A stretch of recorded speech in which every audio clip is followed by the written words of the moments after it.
আল্লাহ রাব্বুল আলামিন বলেন ইয়াউমা ইয়াফিরুল মারউ মিন আখিহি ওয়া উম্মিহি ওয়া আবিহি ওয়া সাহিবাতিহি ওয়া বানি। জোরে জোরে বলেন আল্লাহু আকবার। রব্বুল আলামিন বলেন কাল কিয়ামতের ময়দানে সর্বপ্রথম মানুষকে দেখলে তার ভাই তাকে দেখে পালায়ন করবে, তার মা তাকে দেখে পালায়ন করবে। মাকে যখন যে বলা হবে, মাকে যে বলা হবে মা তুমি আমার জন্য জীবন বাজি রেখে তুমি কত কষ্ট সহ্য করেছো মা, আজকে সামান্য কয়েকটা নেকের কারণে আমি জাহান্নামবাসী হয়ে যাচ্ছি মা, তুমি দয়া করে কয়েকটা সওয়াব দিয়ে আজকে আমাকে মুক্ত করো। মা বলবে আমার জীবনেতেও কোনোদিন বিবাহই হয় নাই, আর সন্তান তো অনেক দূরের কথা, সুতরাং ওই মা আপনাকে দেখে আগে পালিয়ে যাবে, আপনার বাবা আপনাকে দেখে আগে পালিয়ে যাবে। বলুন সুবহানাল্লাহ। তাহলে সবাই তো আপনাকে দেখে পালিয়ে যাবে, শুধুমাত্র কেবলমাত্র একমাত্র এই কোরআনে কারীম আপনার ব্যাপারে সুপারিশ করবে। আর একবার বলুন সুবহানাল্লাহ। তাহলে এই কোরআন পড়ার দরকার আমাদের আছে না নাই? আরো জোরে বলেন আছে না নাই? আল্লাহ রাব্বুল আলামিন বলেন ওয়াতলু মা উহিয়া ইলাইকা মিন কিতাবি রাব্বিক লা মুবাদদিলা লিকালিমাতিহি ওয়া লান তাজিদা মিন দুনিহি মুলতাহাদা। জোরে জোরে বলেন আল্লাহু আকবার। আল্লাহ রাব্বুল আলামিন বলেন হে নবী আপনি তেলাওয়াত করুন, সেই কিতাব থেকে আপনি তেলাওয়াত করুন যেটা আপনার রবের পক্ষ থেকে আপনার উপরে নাজিল করা হয়েছে। আর এমন একটা কিতাব আপনি তেলাওয়াত করছেন যেই কিতাবের পরিবর্তনকারী পৃথিবীতে কেউ নাই। আছে কি? কোরআনে কারিমের পরিবর্তনকারী কি কেউ আছে? কেউ নাই। বিগত ১৫০০ বছরেও এই কোরআনে কারিমের পরিবর্তন কেউ করতে পারে নাই। সামনে কিয়ামত পর্যন্ত এই কোরআনে কারিমের পরিবর্তন কেউ করতে পারবে না। কথা বলুন ঠিক না বেঠিক? কিন্তু আজকের সমাজে দেখা যায় যে এক শ্রেণীর মানুষ তারা এই কোরআনে কারিমের কথা শুনলেই তারা বাধা দেয়। আছে না নাই? এক শ্রেণীর মানুষ আছে তাফসীর মাহফিলের কথা শুনলেই তাদের বাধা দেওয়ার চরিত্র তৈরি হয়। এদের রক্তের সঙ্গে আবু জাহেলের রক্তের মিল আছে। কথা বলুন ঠিক না বেঠিক? আজ যারা কোরআনের দাওয়াতে বাধা দিয়েছে তাদের স্পষ্ট জেনে রাখা উচিত এই জাতি ৩০ লক্ষ রক্তের বিনিময়ে স্বাধীনতার সূর্য ছিনিয়ে এনেছে। প্রয়োজনে ৩ কোটি মুসলমান রক্ত দেবে। বুকের তাজা রক্তের বিনিময় হলেও বাংলাদেশের কোরআনের ময়দানে আল্লাহর কোরআনের তাফসীর মাহফিল চলবে, বন্ধ হতে দেওয়া হবে না, হবে না, হবে না। কথা বলুন ঠিক না বেঠিক? লিল্লাহে তাকবীর। আল কোরআনের আলো, আল হাদিসের আলো, লিল্লাহে তাকবীর। আমার ভাইরা আল্লাহ রাব্বুল আলামিন বলেন হে নবী আপনি সেই কিতাব থেকে তেলাওয়াত করুন যেই কিতাব আপনার প্রভুর পক্ষ থেকে আপনার উপরে নাজিল হয়েছে। আর এমন একটা কিতাব থেকে আপনি তেলাওয়াত করছেন যেই কিতাবের পরিবর্তনকারী কেউ নাই। জোরে জোরে বলেন সুবহানাল্লাহ। আমার ভাইরা এখানে অনেক বয়োবৃদ্ধ মানুষ আছেন যাদের জীবদ্দশায় ৬০ বছর বয়স অতিবাহিত হয়ে গিয়েছে। জন্মের পর থেকে বোঝা শেখার পর থেকে আপনারা কোরআনে কারিমের তেলাওয়াত শুনছেন, অসংখ্য লক্ষ লক্ষ রাকাত নামাজ আপনি আদায় করেছেন, অসংখ্যবার সূরা ফাতিহায় আপনি তেলাওয়াত করেছেন, কিন্তু আজও পর্যন্ত এই সূরা ফাতিহা কি আপনার কাছে কোনোদিন পুরাতন মনে হয়েছে? এখানে কি এমন কেউ আছেন যে হুজুর আমার সূরা ফাতিহা শুনতে পড়তে আর ভালো লাগে না, মনে হয় একটু অন্য সূরা দিয়ে নামাজ শুরু করি, এমন কি এখানে কেউ আছেন? এটাই হলো কোরআনে কারিমের জীবন্ত একটা মজেজা। দুনিয়ার ভিতরে কত গান, কত বাজনা, কত নভেল, কত নাটক আজকে ভাইরাল হয়, 5 বার 10 বার শোনার পরে আর ভালো লাগে না। কয়েক বছর আগে গান বাজনার কথা বাদ দিলাম, একটা জামা ভাইরাল হইল, সে জামার নাম হলো পাকি জামা। জোরে বলেন কি জামা? জানেন না আপনারা? নাম কি? পাকি জামা। এই পাকি জামার জন্য কত মহিলা যা জীবন দিয়েছে একমাত্র আল্লাহই ভালো জানে। কিন্তু সেই পাকি জামার কথা আজকে মা বোনেরা কেমন জানি ভুলেই গিয়েছে। কথা বলুন ঠিক না ঠিক? তাহলে ওই পাকি জামার জন্য অসংখ্য মানুষ জীবন দিল, কিন্তু সেই জামার কথা আজকে আর কারোর মনে নাই, সবাই ভুলে গিয়েছে। এর কারণ হলো এর ভিতরে আল্লাহর কোনো রহমত নাই। কথা বলুন ঠিক না ঠিক? কিন্তু এই কোরআনে কারিমের সূরা ফাতিহার প্রথম আয়াত অসংখ্য লক্ষ কোটি বার আপনি তেলাওয়াত করলেন, আজও পর্যন্ত কারোর কাছে কি পুরাতন মনে হয়েছে? আসতে বলেন, পুরাতন মনে হয়েছে? এটাই হলো কোরআনে কারিমের জীবন্ত একটা মজেজা।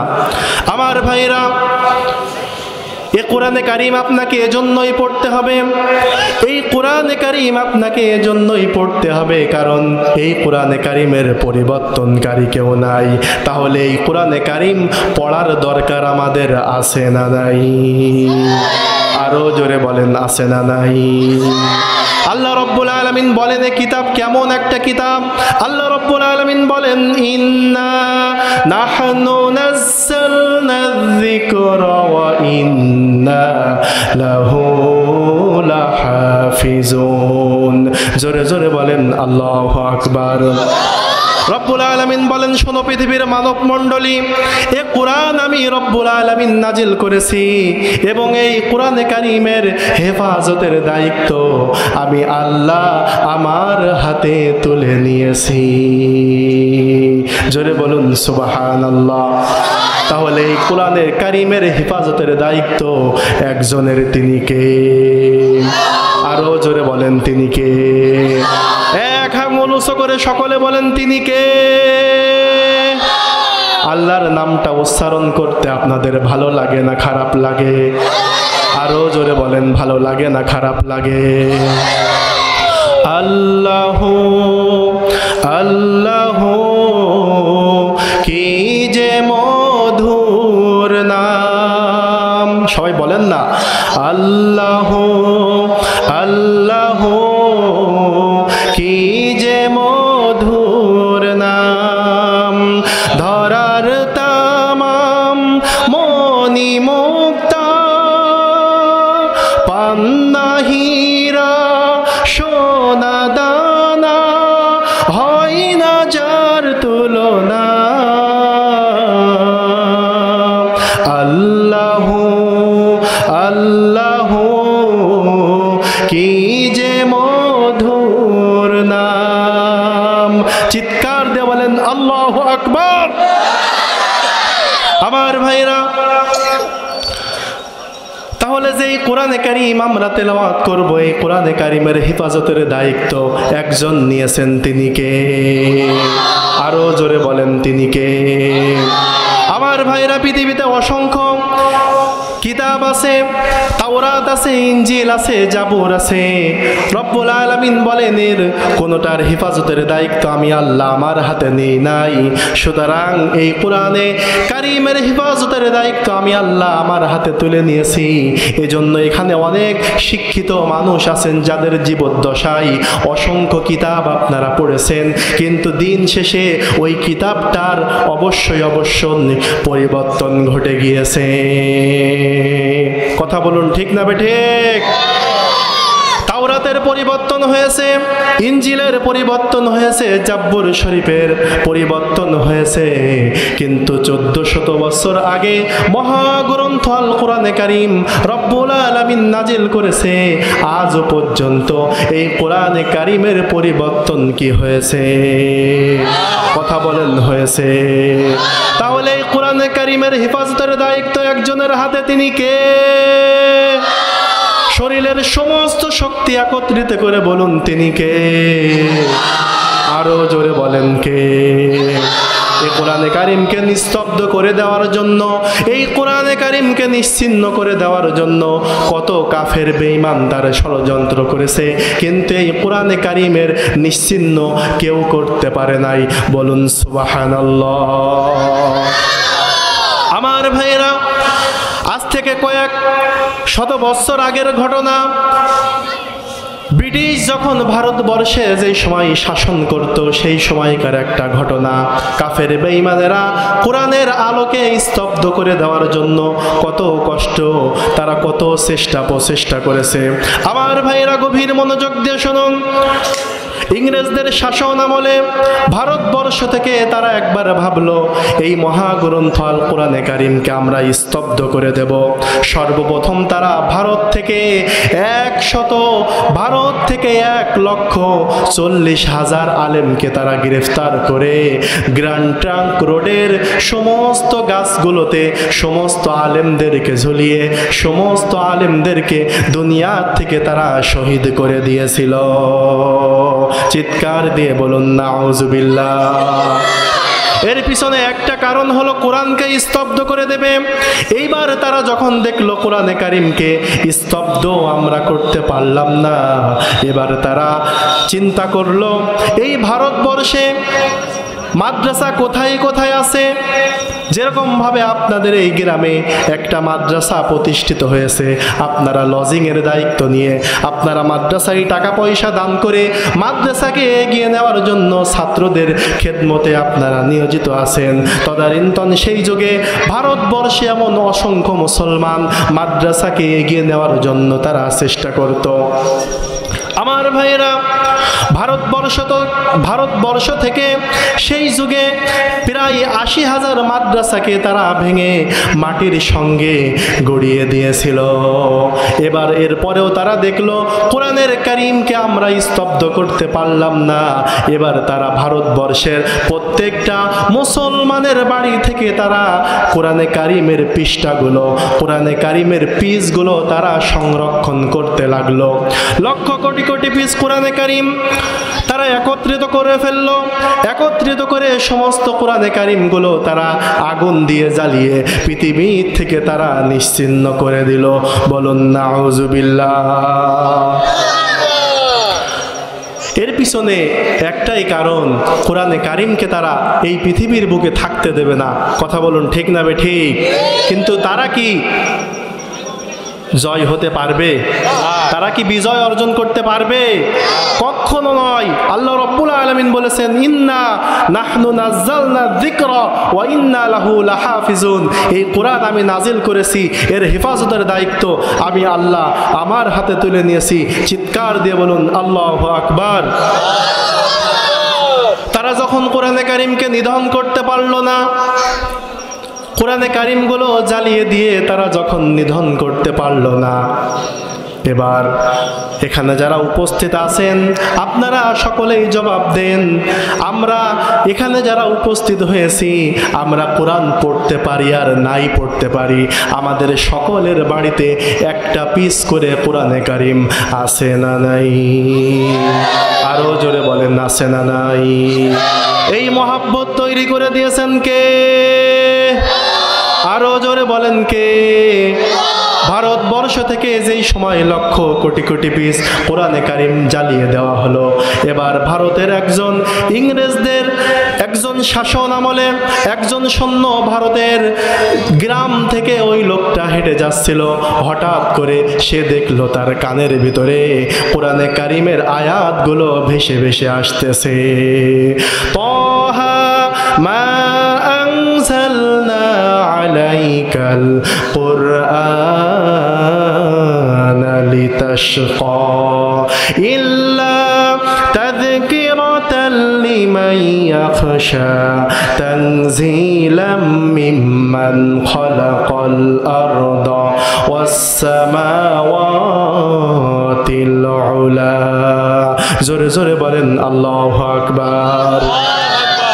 আমার ভাইরা, কাগজের কোরআনে কারিমগুলো তারা স্তব্ধ করে ভেবে নিয়েছিল এই কোরআনে কারিমকে আমরা স্তব্ধ করে দিয়েছি। আমার ভাইরা, ইংরেজদের শাসন আমলে যেই সময় তারা দেখতে পেল কোরআনে কারিমের আওয়াজগুলো তাদের কানের ভিতরে ভেসে ভেসে আসতেছে। এবার সেই ব্যক্তি কথা অনুসন্ধান করে, কোরআনে কারিমের শব্দ অনুসন্ধান করে ওই লোকটা ওই বাড়ির দিকে চলে গেল, যে দেখে একজন মুরব্বী মানুষ বসে আছে, দুই পাশ দিয়ে ছোট্ট ছোট্ট মুসলমান সন্তানেরা কোরআনে কারিম তেলাওয়াত করছে। আমার ভাইরা, ইংরেজ ওই সৈন্য ওই হাফেজ সাহেবকে জিজ্ঞাসা করলো, কোরআনে কারিমগুলো আমরা পড়িয়ে দিয়েছিলাম, এরপরেও কোরআনে কারিম তোমরা কিভাবে আবার সংরক্ষণ করলে? ওই মুরব্বী হাফেজ সাহেব বলেছিল, তোমরা কাগজের কোরআনে কারিমগুলো তোমরা স্তব্ধ করে দিয়েছো, কিন্তু আমার আল্লাহ রব্বুল আলামিন মুসলমানদের সন্তানের কলিজার ভিতরে যেই কোরআনে কারিম রব্বুল আলামিন যেই কোরআনে কারিম সেট করে দিয়েছে, এই কোরআনে কারিম কোনোদিন তোমরা স্তব্ধ করতে পারবে না। চিৎকার দিয়ে বলুন সুবহানাল্লাহ। তার কারণে এই কোরআনে কারিমের হেফাজতকারী একজন, তিনি কে? আরো জোরে বলেন, তিনি কে? আমার ভাইরা, তারা এরকম ভাবে কোরআনে কারিমকে স্তব্ধ করে দেওয়ার জন্য তারা চেষ্টা করেছিল, কিন্তু পারে নাই। আমার ভাইরা লক্ষ্য করুন, কোরআনে কারিম এত বিশাল একখানা কিতাব, ৬০০০-এর অধিক আয়াত আল্লাহ রব্বুল আলামিন দিয়েছেন, ৬১১টা পৃষ্ঠা দিয়েছেন, ১১৪টা সূরা দিয়েছেন। এত বড় বিশাল একখানা কিতাব হওয়ার পরেও এই কোরআনে কারিমকে মানুষ মুখস্থ করতে সক্ষম হয়েছে। কথা বলুন ঠিক না ঠিক? এখানে যারা উপস্থিত হয়েছেন, আপনারা কি এমন একটা হাফেজ দেখাতে পারবেন কোরআনে কারিম বাদ দিয়ে? অসংখ্য কিতাব তো আমরা পড়েছি, অসংখ্য গ্রন্থ তো আমরা পড়েছি, কিন্তু কোনো গ্রন্থের হাফেজ কি বর্তমান প্রেজেন্ট ওয়ার্ল্ডে কোনো হাফেজ কোনো গ্রন্থের কি আছে? কথা বলেন, আছে? কোনো গ্রন্থের কোনো হাফেজ নাই, শুধুমাত্র কেবলমাত্র একমাত্র মহাগ্রন্থ আল কোরআনে কারিমের হাফেজ রয়েছে। বলুন সুবহানাল্লাহ। আমার ভাইরা, জন্য এ কোরআন এমন একটা কিতাব, এই কোরআন এমন একটা কিতাব, এই কোরআনের কাছে কোনো জিরো যদি চলে আসে, ওই জিরোকে কোরআনে কারিম হিরো বানিয়ে দেয়। আর কোনো হিরো এসে যদি এই কোরআনে কারিমের সাথে বিয়াদবি করে, কোরআন তাকে জিরো বানাতে বেশি সময় নেয় না। কথা বলুন ঠিক না ঠিক? আমার ভাইরা, তার বাস্তব একটা প্রমাণ, আবু জাহেল বিশ্ব নবীর আপন চাচা হওয়ার পরেও কোরআনে কারিম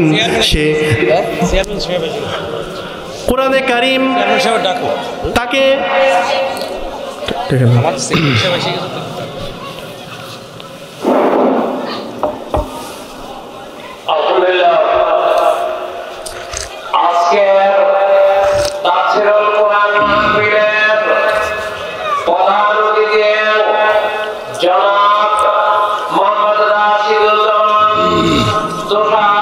আলহামদুলিল্লাহ, লা ইলাহা ইল্লাল্লাহ, সুবহানাল্লাহ, আলহামদুলিল্লাহ, লা ইলাহা ইল্লাল্লাহ, লা ইলাহা ইল্লাল্লাহ, মুহাম্মাদুর রাসূলুল্লাহ সাল্লাল্লাহু। আমার ভাইরা, তাহলে আমরা বলতেছিলাম যে কোরআনের কাছে কোনো হিরো যদি এসে বিয়াদবি করে, তাকে জিরো বানাতে আল্লাহ বেশি সময় নেয় না। কথা বলুন ঠিক না ঠিক? আমার সম্মানিত উপস্থিতি, কোরআন জিরো মানুষগুলোকে কিভাবে হিরো বানায় লক্ষ্য করে শুনুন। খলিফাতুল মুসলিমিন হযরতে ওমর রাদিয়াল্লাহু তাআলা আনহু, তিনি ছিলেন একজন জিরো মানুষ। কোরআনে কারিমের কাছে আসার কারণে কোরআনে কারিম তাকে হিরো বানিয়ে দিয়েছে। সাথে সাথে দুনিয়া থেকে জান্নাতের সার্টিফিকেট আল্লাহ রাব্বুল আলামিন 2 নম্বরে হযরতে ওমরকে আল্লাহ নামটা ঘোষণা করে দিয়েছেন। চিৎকার দিয়ে বলুন সুবহানাল্লাহ। আমার ভাইরা, খলিফাতুল মুসলিমিন হযরত ওমর রাদিয়াল্লাহু তাআলা আনহু তিনি যখন রাষ্ট্র ক্ষমতায়, তিনি রাতের বেলায় তিনি বাহির হয়ে গিয়েছেন মানুষের খোঁজ খবর নেওয়ার জন্য। এক পর্যায়ে তিনি দেখেন, দূর থেকে লক্ষ্য করে দেখেন মরুভূমির ভিতরে টিম টিম করে একটা বাড়ি থেকে আলো জ্বলতেছে, আর একটা যুবক বারবার বাড়ির ভিতরে প্রবেশ করছে আর বাড়ির দিক থেকে বাহিরে আসতেছে। হযরত ওমর রাদিয়াল্লাহু তাআলা আনহু বিষয়টা অনেক সময় ধরে লক্ষ্য করে তিনি এবার পিছন দিক থেকে গিয়ে ওই যুবক তার হাতটা তিনি জাপটে ধরেছেন। জিজ্ঞাসা করেন, তুমি কে? বারবার কেন এই বাড়ির ভিতরে তুমি প্রবেশ করতেছ? আর বারবার কেন তুমি এই বাড়ি থেকে তুমি বাহির হয়ে যাচ্ছ? ওই লোকটা বলে, আপনি কে? আপনাকে তো আমি চিনতে পারলাম না, কিন্তু আপনি আমার হাত ঠেসে ধরেছেন, আমি হলাম এই বাড়ির মালিক। সমস্যা আছে না নেই? নিজের বাড়ির মধ্যে ঢুকছে, পিছন দিয়ে খলিফাতুল মুসলিমিন হাত ঠেসে ধরেছে, বলছে তুমি কে? বারবার এই বাড়ির ভিতরে ঢুকছো আর বাহির হয়ে যাচ্ছ। আমার ভাইরা,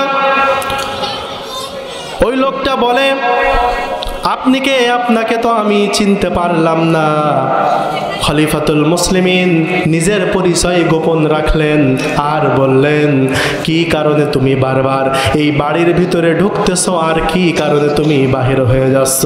ওই লোকটা বলে, খলিফাতুল মুসলিমিন, আমিরুল মুমিনিন, আপনি তো আমার অবস্থা জানেন না। আমার স্ত্রী হলো একজন সন্তান সম্ভবা, আমার স্ত্রীর ডেলিভারির সময় হয়ে গিয়েছে, প্রচণ্ড ব্যথা উঠে গিয়েছে, এমন অবস্থায় আমার বাড়ির আশেপাশে কোনো মানুষও নাই, কি করব? আমি পেরেশান হয়ে গিয়েছি, এজন্য বারবার আমি বাড়ির ভিতরে প্রবেশ করছি আর বারবার আমি বাহিরে আসতেছি। আমার ভাইরা, হযরত ওমর কথাটা শোনার সঙ্গে সঙ্গে দৌড় দিয়ে চলে গেলেন বাড়িতে। নিজের বাড়িতে গিয়ে তার সন্তানের মা তার নিজের স্ত্রীকে ডাক দিয়ে বলতেছে, প্রাণের স্ত্রী আব্দুল্লাহর মা, আমার আল্লাহ রব্বুল আলামিন জান্নাত ক্রয় করতেছেন, যদি কিনতে চাও আমার পেছ পেছ তুমি দৌড়ায়া দৌড়ায়া আসো। বলুন সুবহানাল্লাহ, আরো জোরে বলুন সুবহানাল্লাহ। আমার ভাইরা, তারা কেমন নেতা ছিলেন? মানুষের খেদমত করাকে তারা এত পছন্দ করেছেন। আমার ভাইরা, খলিফাতুল মুসলিমিন হযরত ওমর তার স্ত্রীকে বললেন, আমার পেছ পেছ তুমি দৌড়ায়া চলে আসো, আর হাতে কিছু নাকড়া নাও, কিছু তেল নাও। এমন অবস্থায় তার স্ত্রীকে এনে বাড়ির ভিতরে প্রবেশ করিয়ে দিলেন আর বললেন, আমার স্ত্রী, এই বাড়ির ভিতরে তুমি ঢুকে যাও, একটা মহিলা স্ত্রী সন্তান সম্ভবা, তার ডেলিভারির কাজে তুমি নিযুক্ত হয়ে যাও। কিছুক্ষণ পরে হযরতে ওমরের স্ত্রী ফুটফুটে একটা পুত্র সন্তান হযরতে ওমরের হাতে তুলে দিলেন আর বললেন, খলিফাতুল মুসলিমিন, আপনার বন্ধুকে আপনি সুসংবাদ জানিয়ে দেন, আপনার বন্ধুর ঘরে আল্লাহ রব্বুল আলামিন ফুটফুটে একটা পুত্র সন্তান দান করেছে। জোরে বলুন সুবহানাল্লাহ। তাহলে পুত্র সন্তান হলে সুবহানাল্লাহ, আর কন্যা সন্তান হলে মনে হয় নাউজুবিল্লাহ, নাকি? জোরে বলেন। কিন্তু এরকম এক শ্রেণীর মানুষ সমাজের ভিতরে আছে না নেই? কন্যা সন্তান, বারবার কন্যা সন্তান হওয়ার কারণে স্ত্রীকে তালাক দিয়ে দেয়, স্ত্রীর সঙ্গে খারাপ ব্যবহার করে, এমন এক শ্রেণীর কুলাঙ্গার সমাজের ভিতরে আছে না নাই? চিৎকার দিয়ে বলেন, আছে না নাই? আমার ভাইরা, হযরতে ওমরের হাতে যখন ফুটফুটে একটা পুত্র সন্তান তার হাতে তুলে দেওয়া হলো, হযরতে ওমর এবার তার স্ত্রীকে নিয়ে বাড়ির দিকে চলে আসতেছেন। ওই লোক তো এখনো পর্যন্ত বুঝতে পারে না এই ডেলিভারির কাজে যেই ব্যক্তি নিয়োজিত ছিল সে আসলে কোন মহিলা। বাড়ি থেকে আসার সময় হযরতে ওমরের হাতে কিছু টাকা তিনি তুলে দিতেছেন আর বলতেছেন, খলিফাতুল মুসলিমিন, আমিরুল মুমিনিন, আপনার সঙ্গে যেই মহিলাটা এসেছে, যেই সেবিকা এসেছে, যেই ধাত্রী এসেছে, এই টাকাগুলো আপনি তার হাতে তুলে দেবেন। খলিফাতুল মুসলিমিন হযরত ওমর বললেন, আমার বন্ধু, আমার প্রাণের ভাই, তোমার স্ত্রীর ডেলিভারির কাজে যেই মহিলা নিয়োজিত ছিল, এটা পেশাদার কোনো নার্স নয়, পেশাদার কোনো ধাত্রী নয়, পেশাদার কোনো সেবিকা নয়, এটা হলো আমার নিজের ঘরের স্ত্রী। চিৎকার দিয়ে বলুন আল্লাহু আকবার। আমার ভাইরা, তাহলে তদানীন্তন সেই যুগের নেতা কেমন ছিল? আমার ভাইরা, ওই রকম নেতা যদি আজকে আমরা সংসদে পাঠাতে পারতাম, ইউনিয়ন পরিষদে যদি আমরা পাঠাতে পারতাম, আমাদের সমাজটাও আলোয় আলোকিত হয়ে যেত। বলুন সুবহানাল্লাহ। আমার ভাইরা, তাহলে আমরা যে কিতাব থেকে কথা শুনছি, এই কিতাবের কাছে আপনি যে কোনো জিজ্ঞাসায় আপনি করেন না কেন, কোরআন সমস্ত প্রশ্নের জবাব দিতে কোরআন সক্ষম হয়ে যাবে। জোরে জোরে বলুন সুবহানাল্লাহ। আল্লাহ রাব্বুল আলামিন বলেন, وَنَزَّلْنَا عَلَيْكَ الْكِتَابَ تِبْيَانًا لِكُلِّ شَيْءٍ وَهُدًى وَرَحْمَةً وَبُشْرَى لِلْمُسْلِمِينَ। আরো জোরে বলেন আল্লাহু আকবার। তাকবীর দিতে কি ভয় করছে আপনাদের? জোরে বলেন, ভয় করছে? এ মুসলমান তো ভয় পাওয়ার জাতি নয়। এই মুসলমান জাতি বদরের ময়দানে 313 জন, যাদের হাতে কোনো অস্ত্র ছিল না, খেজুরের লাঠি নিয়ে ময়দানে ঝাঁপিয়ে পড়েছিল। 1000 কাফের সৈন্যের সঙ্গে যাদের হাতে অস্ত্র শস্ত্র সজ্জিত কাফের বাহিনী ছিল, সেই জায়গায় মুসলমানেরা ইসলামের বিপ্লবকে কায়েম করার জন্য তারা ঝাঁপিয়ে পড়েছিল ময়দানে।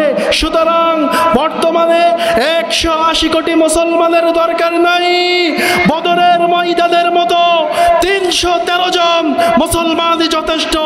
আওয়াজ দিয়ে বলেন ঠিক কিনা? আরো জোরে বলেন ঠিক কিনা? বিপ্লব মানে জীবন দেয়া বসে থাকা নয়, সে কোনো দিন আসবে না রে করো যদি ভয়। বিপ্লব মানে জীবন দেয়া বসে থাকা নয়, সে কোনো দিন আসবে না রে করো যদি ভয়। আসবে বিজয় রক্ত আর জীবনের বিনিময়, আসবে বিজয় রক্ত আর জীবনের বিনিময়।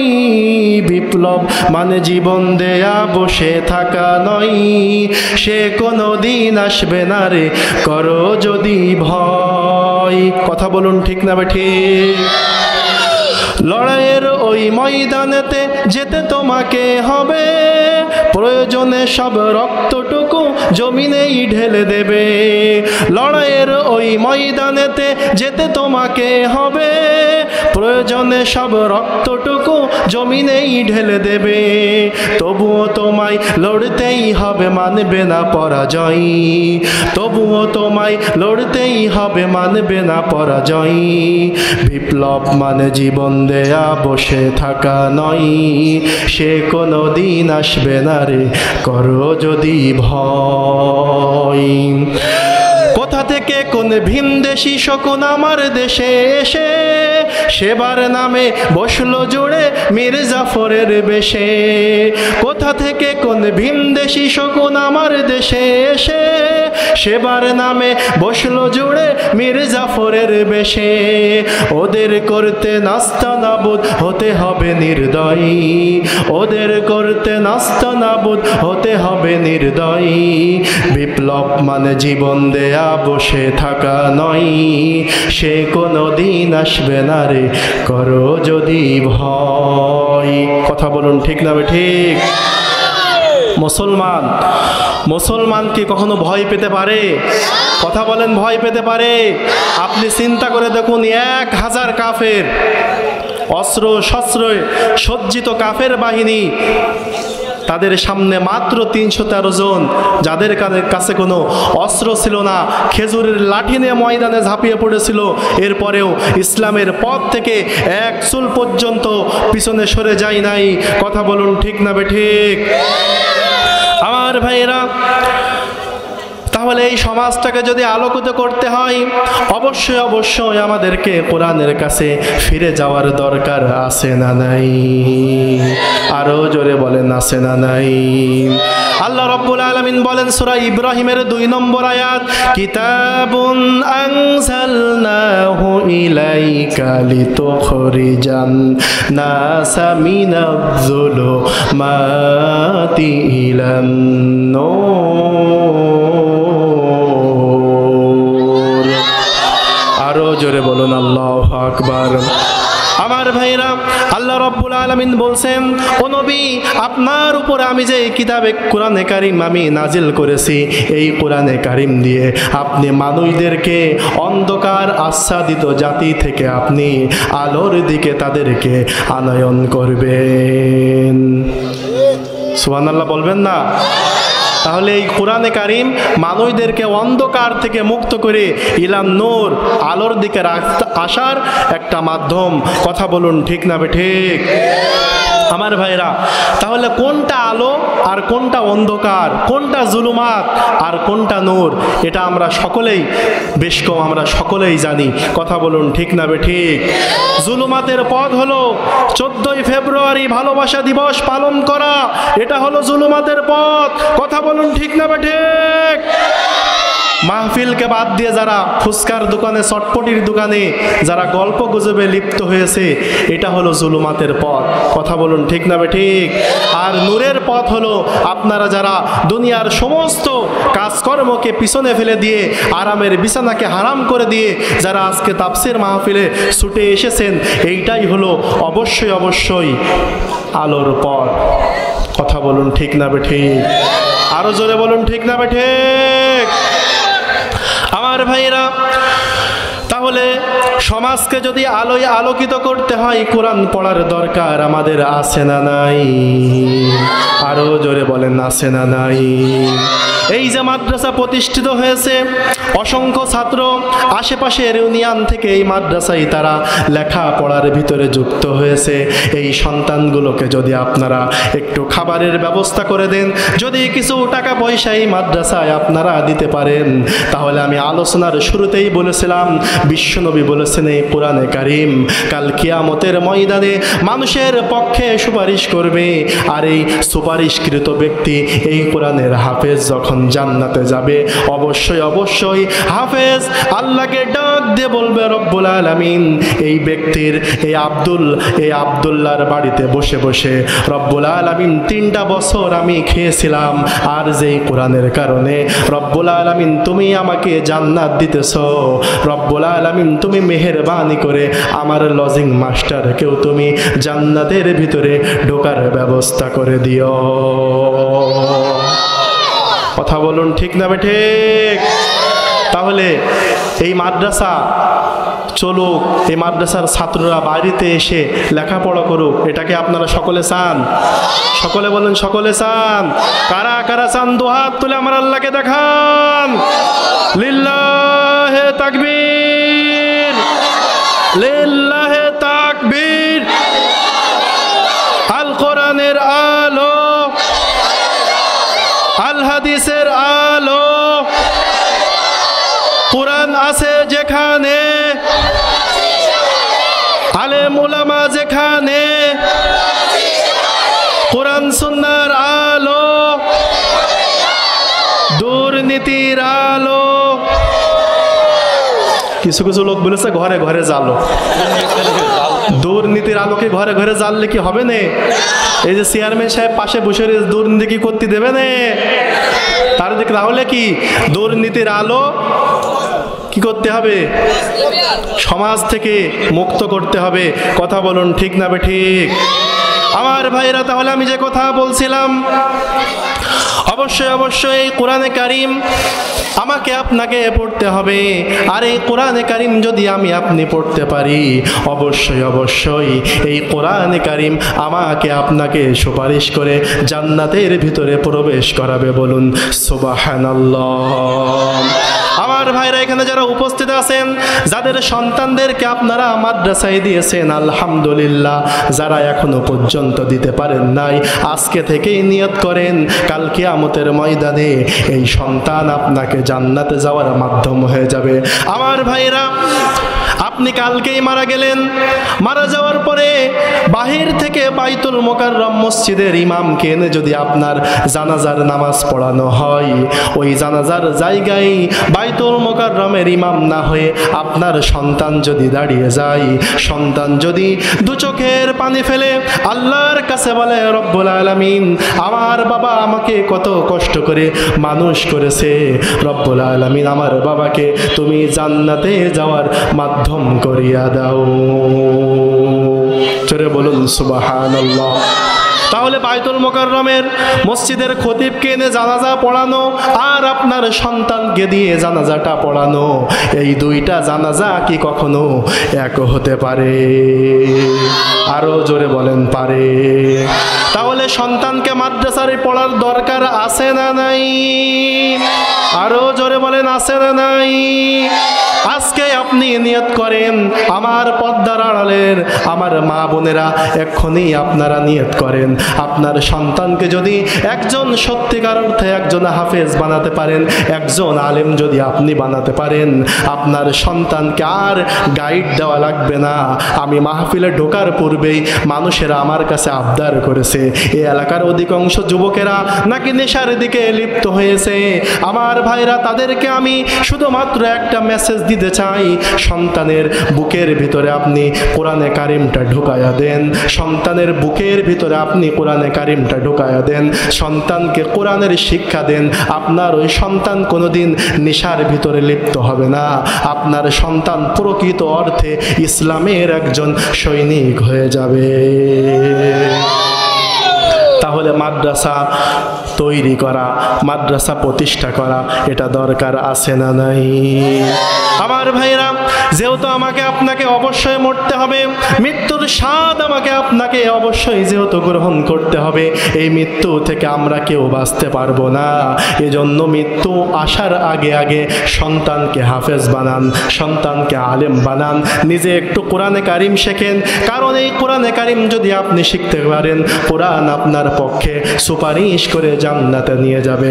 বলুন সুবহানাল্লাহ। তাহলে আমাদের সকলকে মরা লাগবে কি লাগবে না? আরো জোরে বলেন, মরা লাগবে কি লাগবে না?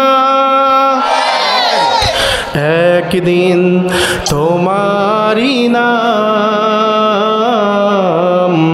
মসজিদে হবে আলাম, একদিন তোমারি নাম মসজিদে হবে আলাম। তৈরি থেকো, তৈরি রেখো, তৈরি থেকো, তৈরি রেখো, কবরের মাল সামান, একদিন তোমারি নাম মসজিদে হবে আলাম। একদিন তোমাকে পরিয়ে কাফন, সঙ্গী সাজন করবে দাফন, হঠাৎ চলে যাবে কবরের ডাক, ফুরিয়ে যাবে জীবনের বেলা।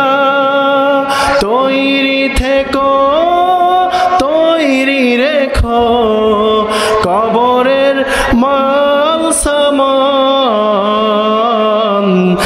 একদিন তোমারি নাম মসজিদে হবে আলাম, একদিন তোমারি নাম মসজিদে হবে আলাম। কথা বলুন ঠিক না ঠিক?